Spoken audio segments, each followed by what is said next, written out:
Hi everyone, this is a video on how to flip the lens in a Kodak Brownie Hawkeye. This is my little Brownie Hawkeye, and it's a very simple camera. You load a roll of 620 size film in this. This one for some reason will accept 120, which some of them will, not all of them. But you load a roll of 620 film into it, and then it's got a single shutter speed, which you actuate with this button right here, and then just advance the film. Mechanically very simple. Viewfinder right here, so you're not looking through the lens that takes the image, but that's okay. Because they're so close, there's not a whole lot of parallax there.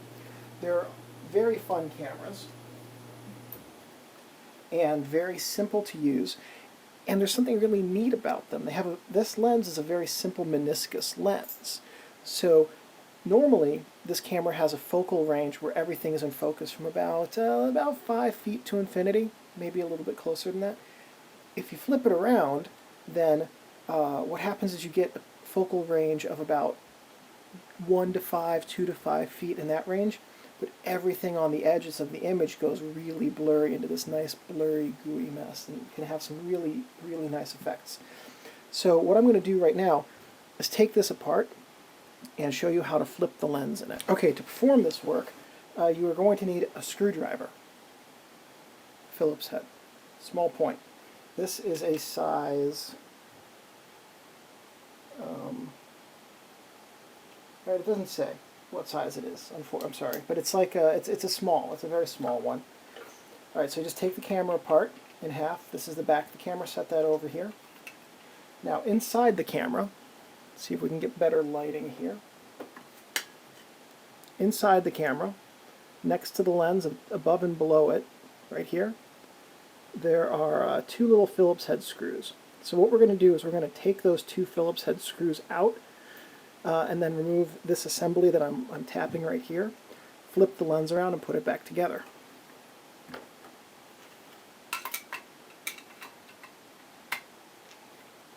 This screwdriver is a magnetic tipped screwdriver. There's no reason not to use a magnetically tipped screwdriver because there's nothing in here that's going to be negatively affected by magnetism. And if these screws retain a little bit of magnetism, so it would be such an infinitesimally small amount, nothing would be affected by it. But if they do, it's not a big deal because film's not really affected by magnetism. Well, while we're here, here's the shutter mechanism. Let's take a look at that because it's pretty neat. The way that it works is, here's the front of the camera. Just push this button, and it's a single shutter speed. It's in the range of a 50th of a second. And what happens is the shutter lifts up, and then this little dial here closes right behind it. It's all spring controlled. It's very nifty, very simple mechanics. I'm going to take off. Oh, the lens popped itself right out for us. Isn't that nifty? There's a little spacer in here. You want to make sure you keep that in there. That just keeps the lens from shifting around. Okay, so the lens had been placed like this when I took the assembly out. And what we're going to do, so here's the lens.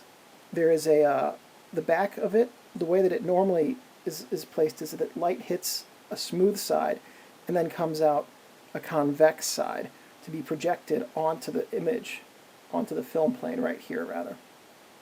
We're going to place it so that the convex side is forward and the flat side is toward the film plane, putting it in backwards on purpose. I'm going to remount that whole assembly.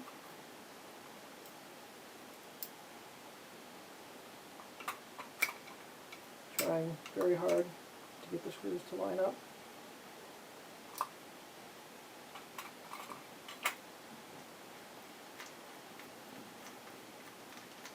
And you will know you've put it in correctly. If you will have known you've installed it correctly. I did not like the way that sounded.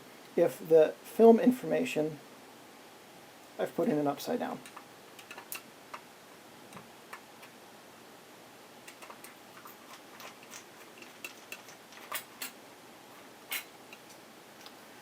You will know you have installed it correctly if the film information take size 620 film and all that, is on the bottom of the camera. Also, there's one other thing that little text area had, which was a code, YERE. And what that means is that this camera was made in April of 1954, I believe. It's a cipher, CAMEROSITY. C is 0, A is 1, M is 2, and so on, up through 9, or something in that. Maybe it's C is 1 and Y is, yeah, Y is 0, so C is 1. And what that code tells you is when this was made. So YERE, 0 for Y, CAME, 4 is E for April is 4. So 04 is April, RE, CAMER, 54, 0454. April 1954 is when this Kodak Brownie Hawkeye flash was made. Now, I had said earlier that this camera takes 120 film. That's partly true. The take-up spool on this camera has to be 620, at least on this model. All of these are different. I know another guy who did this to his little Brownie, and it will not take 120 film, period. This is the hardest part, getting this little spool in here. There we go. And now that you know it's working because I can turn it with the knob. Now, mine and most of them, or some of them, some percentage of them will do this and some percentage will not. Mine will allow me to use a 120 film spool on the top, assuming that I give myself a little bit of leader when I put it in. So there we go. The 120 paper is slightly wider than 620, but for these purposes it's not really going to make a difference. And this, I don't keep this brand of paper backing when I'm done for respooling because it's frankly not very good backing paper. But the film's price is right, and the film is just fine. So we're going to advance the arrows until we get to there. Now it's time to put the camera back together. Lock. And we're going to turn this until a number shows up in the red circle. The only problem with using 120 on top is that this turning is a little bit tougher than normal.